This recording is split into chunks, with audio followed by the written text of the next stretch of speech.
तो यार वन पंच मैन का नया चैप्टर यानी चैप्टर 220 रिलीज हो चुका है। रिलीज तो ये 2 दिन पहले ही हो गया था, लेकिन पता मुझे कल ही चला।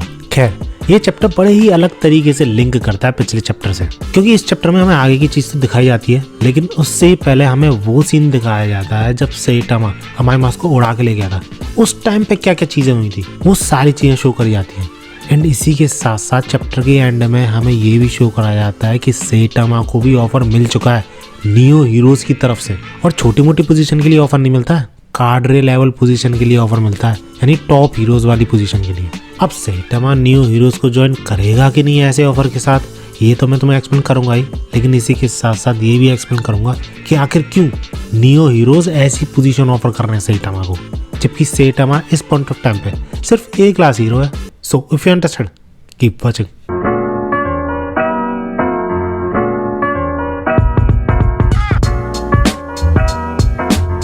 तो जैसे कि हमने पिछले चैप्टर के एंड में देखा था कि ब्लू निकल जाता है अमाईमास को मारने, तो उसको सबसे पहले जानना था कि अमाईमास कहाँ पर है, तभी तो उसे मारेगा। तो वही जानने के लिए उसका सेइटामा के पास जाना जरूरी था, क्योंकि लास्ट कांटेक्ट सेइटामा का ही हुआ था अमाईमास से, तो वही बता सकता है कि अमाईमास का कहाँ पर गया।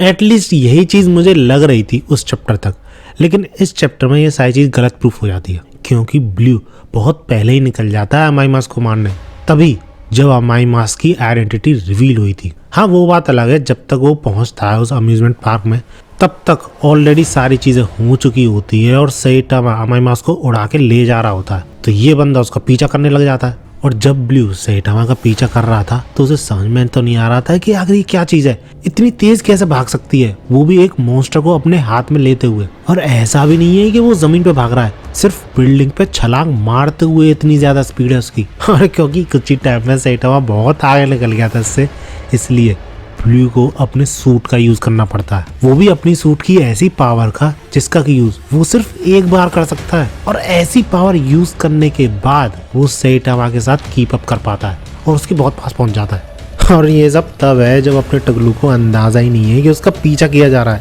यानी कह सकते हो कि ये सेइटामा की नॉर्मल स्पीड है। लेकिन तभी जेनोस अचानक से बीच में कूद जाता है और उससे पूछता है what are you doing, stop. जिस पे ब्लू शॉक्ड कि डीमन साइबर ये यहाँ पे क्या कर रहा है। और अगर तुम्हारे मन में भी यही क्वेश्चन आ रहा है कि यार जेनोस यहाँ पे क्या कर रहा है, तो तुम्हें 1-2 चैप्टर्स पीछे जाना पड़ेगा। जब सेइटामा उड़ा के ले आ रहा था ना अमाईमास को, हमने फर्स्ट टाइम ऐसा होते हुए देखा था, तो हमें एक पैनल भी शो करा गया था जहाँ पर कि जेनोस सेइटामा को जाते हुए देख रहा था।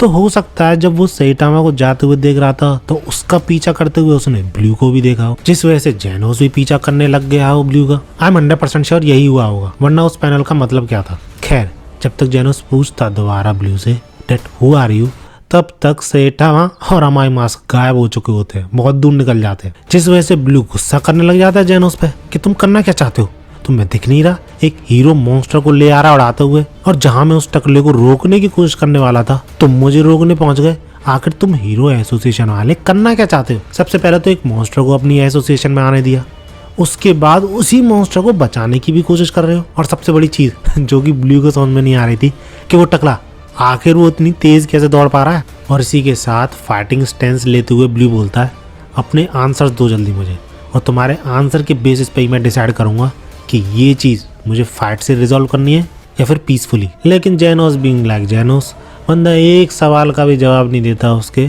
इनफैक्ट सामने से पूछने लग जाता है कि तुम्हारे अंदर से मुझे एनर्जी सिग्नल्स मिल रहे हैं, स्पेशली तुम्हारे राइट आर्म से। तुमने कोई ना कोई तो बहुत खतरनाक वेपन पहन रखा है जिसका की एक्सेस एक ऑर्डिनरी बंदे के पास नहीं होना चाहिए, क्योंकि बिना हीरो रजिस्ट्री के ऐसा करना इलीगल है। So tell me what are you doing with that weapon. और ये सारी चीजें बोलते हुए जेनोस भी अटैक करने को तैयार हो जाता है, लेकिन ब्लू सामने से क्लियर कर देता है कि भाई तुम भी तो बिना हीरो रजिस्ट्री के इतने टाइम तक एक सूट को पहन के घूम रहे थे। पहन के क्या, तुम खुद एक वेपन थे जो कि ऐसे ही घूम रहे थे। जिस पे जेनोस शॉक्ड और बिल्कुल चुप, क्योंकि भैया कुछ बोल भी नहीं सकता था, बिल्कुल सही चीज बोल रहा है ब्लू। लेकिन शॉक्ड वो इस चीज से था कि इस बंदे को कैसे पता चली मेरे बारे में कि मैं ऐसे ही घूम रहा था बिना हीरो रजिस्ट्री के। और क्योंकि ब्लू को भी पता था कि यही क्वेश्चन उठ रहे होंगे हम सबके मन में, जेनोस के मन में, तो इसलिए वो जवाब में क्लियरली बोल देता है कि भैया मैंने हर एस क्लास हीरो पे बैकग्राउंड चेक किया है, तो मुझे थोड़ी बहुत चीज़ें तो पता है तुम सबके बारे में। And also I am not civilian, my name is Blue, the top ranked hero over at New Heroes. Then ये चीज सुन के जेनोस शांत होता है कि अच्छा नियो हीरोज से हो तो हम दोनों का क्या मतलब है फाइट करने का। लेकिन ब्लू अभी भी शांत नहीं होता। वो पूछता है कि तुम मेरी हीरो एक्टिविटी के बीच में क्यों आए और तुमने उस टकले और उस स्वीट मास को बचाने की कोशिश क्यों करी। एटलीस्ट मेरे क्वेश्चंस का आंसर तो दो कि आखिर वो टकला स्वीट मास के साथ क्या करेगा। तो इसके रिप्लाई में जैनोस बोलता है I don't know because these things has nothing to do with Hero Association. क्योंकि सेटामा सेंसे को कोई भी रूल्स कोई भी लॉ बांध नहीं सकते। आई मीन जब फिजिक्स के लॉज नहीं मान पाए तो ये तो ह्यूमन लॉज है। एंड ये सारी चीज सुनिए ब्लू शॉक्ड कि क्या मतलब, और तुम ये सारी चीजें होने दोगे। अरे तुम तो एस क्लास हीरो हो ना, तुम ये सारी चीजें होते हुए देख कैसे सकते हो। लेकिन अगेन जैनोस कोई जवाब नहीं देता और शायद निकल जाता है वहां से। जिसके बाद ब्लू मन ही मन सोचने लग जाता है कि हर चीज हीरो एसोसिएशन से रिलेटेड हर चीज, चाहे वो मैनेजमेंट हो, हीरोज हो या फिर किसी भी तरीके का इंसान हो, सब करप्ट है। इसलिए कोऑपरेट करने के बारे में मैं सोच कैसे सकता हूँ इन लोगों के साथ। और वैसे तो ये चीज़ हमें अभी पता नहीं है, लेकिन मैं 100% श्योर हूँ कि ये अपने डैड से गुस्सा होगा। तभी अपने डैड के साथ साथ जिस एसोसिएशन में वो काम करते हैं उससे भी गुस्सा है और कमियां निकाले जा रहा है। खैर एक मॉन्स्टर अपीयर होता है और ब्लू को इन्फॉर्म करा जाता है। और शायद इस मॉन्स्टर को मारने के बाद जो सीन होता है वो हमें सबसे पहले पैनल में दिखाया गया है इस चैप्टर के, कि कैसे ब्लू जेड सिटी में खड़ा है। क्योंकि मॉन्स्टर एसोसिएशन आर्क के दौरान वो सिटी खत्म हो गई थी, तो उसे लगता है कि स्वीट मास्क को छुपाने की वही बेस्ट जगह है, तो इसलिए उसको ढूंढने गया है उस जगह पे वो। और भले ही स्वीट मास्क से मिल नहीं रहा था, बट मन ही मन हीरो एसोसिएशन को गालियां दिए जा रहा था, बहुत ज्यादा क्रिटिसाइज करे जा रहा था कि वो मेरे रास्ते में आ गए, मैं अकेला होता तो शायद अमाई मास्क को मार दिया होता। ऐसे ही सारी चीजें सोचे जा रहा था। खैर इसके बाद सीन चेंज होता है और हमें दिखाया जाता है ये हीरो काफी टाइम बाद दिखाया जा रहा है और इसके कलीग्स भी दिखाए जाते हैं, क्योंकि वैसे ही किसी रेस्टोरेंट में खाना खाने आए होते हैं। और ये बंदा काफी ज्यादा ओवर एक्टिंग सी कर रहा था कि कितना ज्यादा दुखी है, जिस वजह से उसके दोस्त पूछने लगते हैं कि भाई कुछ बोलना है तो सीधा सीधा बोल दे, ये नाटकबाजी क्यों कर रहा है। लेकिन हाँ, अगर पैसे मांगने वाली बात है तो रहने दे, उधार पे पैसे नहीं देने वाला मैं। और ऐसे ही काफी टाइम तक ओवर एक्टिंग करने के बाद ये बंदा बोलता है that I have been scouted by Neo Heroes. और उनकी तरफ से जो ऑफर्स मिले वो बहुत अच्छे हैं, कंपनसेशन काफी ज्यादा अच्छा है, रेस्पेक्ट काफी ज्यादा देते हैं, और इसी के साथ साथ जो मंथली एवरेज इनकम बनती है वो भी ऑलमोस्ट डबल है यहाँ से। उन्होंने जरूर मेरी काबिलियत देखी होगी और उन्हें लगा होगा कि मेरा जो टैलेंट है वो यहाँ पर वेस्ट हो रहा है, इसलिए शायद उन्होंने मुझे ऑफर दिया है ऐसा। बट मैं तुम दोनों को छोड़ के कैसे जाऊं, मुझे बिल्कुल भी सही नहीं लग रहा है, और इसलिए अब मुझे क्या करना चाहिए समझ में नहीं आ रहा है। जिसपे इसके दोस्त बोलते हैं कि भैया हमें भी ऑफर मिल चुके हैं। और ये चीज सुन गए ये तीनों शॉक्ड, क्योंकि ये चीज एक दूसरे के बारे में इन तीनों को ही नहीं पता थी। जिसपे ये तीनों ही डिस्कस करने लग जाते हैं कि क्या हमें जाना चाहिए। वैसे कोई दिक्कत तो नहीं होगी, क्योंकि वो लोग हमें क्लॉथ, फूड और रहने की जगह ये सारी चीजें दे रहे हैं असाइड फ्रॉम सैलरी। और क्योंकि उन लोगों की नंबर 1 प्रायोरिटी हमारी सेफ्टी है, इसलिए उनकी अनरीजनेबल डिमांड्स भी नहीं होगी कि तुम्हें इस मॉन्स्टर से लड़ना ही लड़ना है, कुछ भी हो जाए ऐसा कुछ करने को नहीं बोलेंगे। अगर हम नहीं चाहते तो नहीं फाइट करेंगे। और यही चीज़ें फायदे की कम थी तो वो हमें कुछ गियर्स दे रहे हैं जिसके की थ्रू हम आसानी से मॉन्स्टर्स को मार पाएंगे। इसके अलावा उनका एआई जो कि अपने आप चूज करेगा कि कौन से मॉन्स्टर के लिए कौन से हीरोज बेस्ट है, और सिर्फ एक हीरो फाइट करने नहीं जाएगा, 3 की टीम जाएगी फाइट करने, और एआई ही डिसाइड करेगा कौन से 3 लोग जाएंगे फाइट करने। और वही एआई सपोर्ट प्रोवाइड करेगा कि कहाँ पर है मॉन्स्टर, किस तरफ जा रहा है, कितनी तबाही मचा रहा है, ये सारी चीज़ें। इसके अलावा ट्रांसपोर्ट व्हीकल्स भी दिए जा रहे हैं, तो बस पकड़ के, साइकिल से, कभी बाइक से, ऐसी चीज़ों का यूज़ करके मॉन्स्टर के पास नहीं जाना पड़ेगा। वही लोग व्हीकल्स प्रोवाइड करेंगे, काफ़ी स्ट्रॉन्ग व्हीकल्स। और सबसे बड़ी चीज़ जो कि इन लोगों को बढ़िया लग रही है कि उन्हें कोई कोटा पूरा नहीं करना पड़ेगा, जैसे कि रहता था ना लो रैंकिंग हीरोज को इतने मॉन्स्टर मारने ही मारने हैं, वरना वो हीरो रजिस्ट्री से बाहर हो जाएंगे। सेटामा भी तो एक बार हीरो रजिस्ट्री से बाहर जाते जाते बचा था, तो वो चीज नियो हीरोज में नहीं है। और ऐसे ही चीजों की वजह से ये लोग कोई भी खराब चीज नहीं सोच पा रहे थे नियो हीरोज ना ज्वाइन करने की, जिसपे थोड़ी देर के लिए तो ये लोग चुप हो जाते हैं। लेकिन तभी इस चश्मे का ध्यान जाता है रोवर की तरफ, और वो पूछता है कि ये सब तो ठीक है, लेकिन रोवर का ध्यान कौन रखेगा। जिसके बाद हमें ब्लैक स्पम का पॉइंट ऑफ व्यू दिखाया जाता है कि वो क्या सोच रहा है इस पूरे सिनेरियो के बारे में।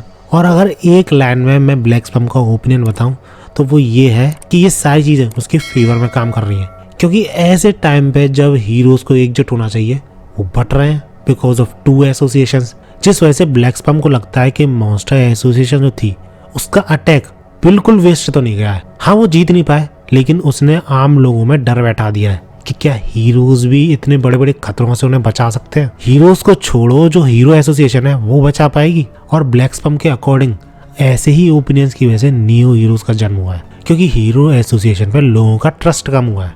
बट ब्लैक स्पम ये भी क्लियर करता है कि क्या ये नियो हीरोज स्ट्रॉन्ग है, क्या वो थ्रेट बन सकते हैं उसके लिए। The answer is no. Black Sperm को उस एसोसिएशन से जरा सा भी डर नहीं है, क्योंकि कितनी भी अच्छी लीडरशिप कर लो, कितने भी हीरोज को जोड़ लो, एक जायंट मॉन्स्टर के आगे उस एसोसिएशन के सारे हीरोज चींटियों की तरह दिखेंगे। लेकिन हीरो एसोसिएशन के साथ ऐसा नहीं है। भले ही सारे हीरोज कमजोर हो, उसके कुछ ही ताकतवर हो, लेकिन उन ताकतवर हीरोज में भी कुछ मॉन्स्टर्स हैं, लाइक तात्सुमाकी, लाइक अपना टकला, जिनके की बारे में अभी लोगों को ढंग से पता ही नहीं है कि ये कितने ज्यादा पावरफुल है।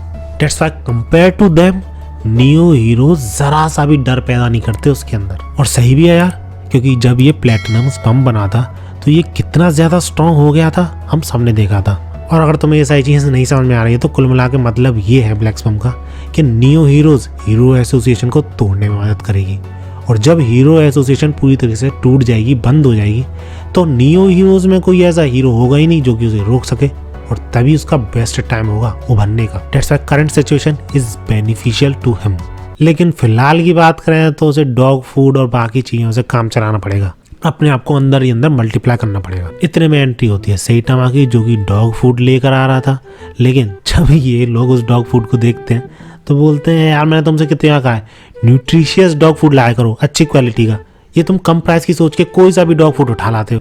जिसके बाद ये बंदा चल देता है डॉग फूड खरीदने के लिए। और इसी चीज पे दूसरा हीरो ही बोल पड़ता है कि उसका च्युइंग टॉय भी खराब हो गया है, वो भी लेते हुए आना।